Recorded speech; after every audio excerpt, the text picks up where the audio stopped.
Қайырлы күн достар, біз сіздермен физика пәнінің жоғары деңгейдегі есептен шығарып түсіндіреміз. Бүгін бізде Бақановтың с тобының есебі, яғни моторлық қайыққа және сал қайыққа, өзенге қатысты формулалармен және түсіндіреміз. Біздің бірінші есептің шарты бойынша сіздерде көрсетілген есеп, бізде моторлық қайық өзеннің ағысымен А бекетінен Б бекетіне дейін беріліп қойған. А бекетінен Б бекетіне дейін моторлық қайық бізде 3 сағатта жетеді.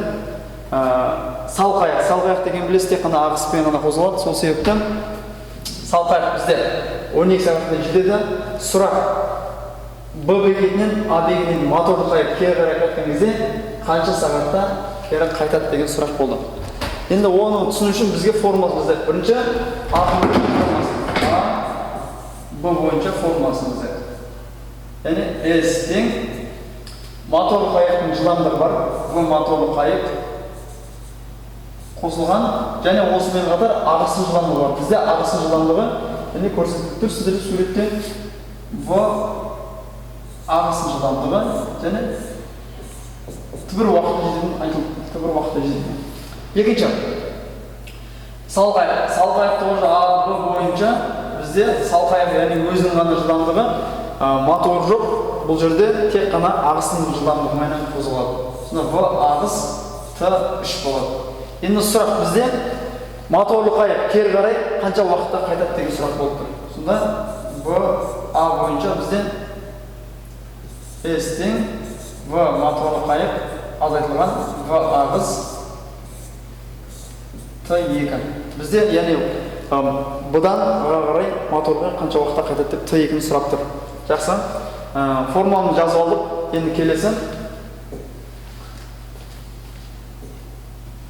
теңдік жүйесін жазайық. S тең В моторлық қайық қосылған В ағыс Т1, S тең В моторлық қайық азайтылған В ағыс Т2, S тең В ағыс Т3 деп теңдік жүйесін құрып аламыз. Енді осы жерден жылдамдықты табатын болсақ, бізде жылдамдықтың формуласы бойынша В моторлық қайық қосылған В ағыс тең S бөлінген Т1, В моторлық қайық азайтылған В ағыс тең S бөлінген Т2, В ағыс тең болады бізде S бөлінген Т3 формуласына анықталады. Енді теңдеулер жүйесінің шешудің тәсілі бойынша біз бұл жерде екі жылдамдықты азайтып тастайтын боламыз. Енді азайтындысы бізде белгілі.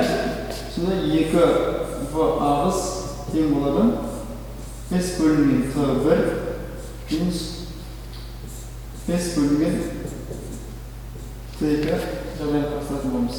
Т2. Енді көрсетілгендей бізде В ағысының формуласы жазылып тұр. Осыны әкеліп мынаны қоятын болсақ, бізде 2 S бөлінген Т3 тең болады S бөлінген Т1 азайтылған S бөлінген Т2 жағдайын қарастырамыз. Енді екі жақтан S-ті жақшының сыртына шығаратын болсақ,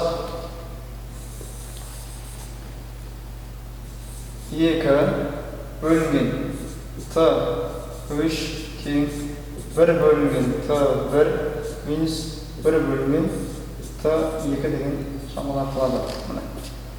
Ортақ бөлінімге келтірмес бұрын біз табамыз Т2-ні табуымыз керек. 1 бөлінген Т2-ні теңдіктің келесі бетіне өткізіп, 2 бөлінген Т3-ті теңдіктің келесі бетіне өткіземіз. Сонда 1 бөлінген Т2 тең 1 бөлінген Т1 минус 2 бөлінген Т3. Мына формуланы шығады біздің есеп. Енді қайтадан оралайық есепке. Біздің есептің шарты бойынша Т1-іміз 3 сағатта, Т3-іміз 12 сағатта. Сонда қояйық орнына 1 бөлінген Т2 тең болады 1 бөлінген 3 анықтаған 2 бөлінген 12. 1 бөлінген 3.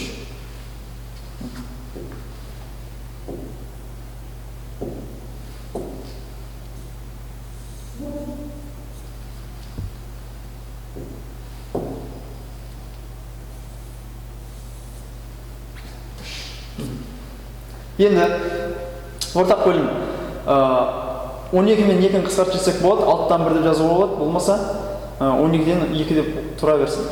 Енді ортақ бөлім 12, бұл жағынан 4-тен береміз. 4, мына 1 бөлінген С2 тең 2-ден 12 болады, соның жауабы 2 тең 6 сағатта қайда деген. 6 сағатымыз шықты. Енді сонда бізде моторлы қайық 6 сағатта кері қарай қайта деген. Енді есепті қайтадан оралайық, есепті көріп алыңыздар. Есептің шарты бойынша осылай жасауға болады. Алдағы уақытта көрсететін боламыз сіздерге бүгінше осы С тобының есептері.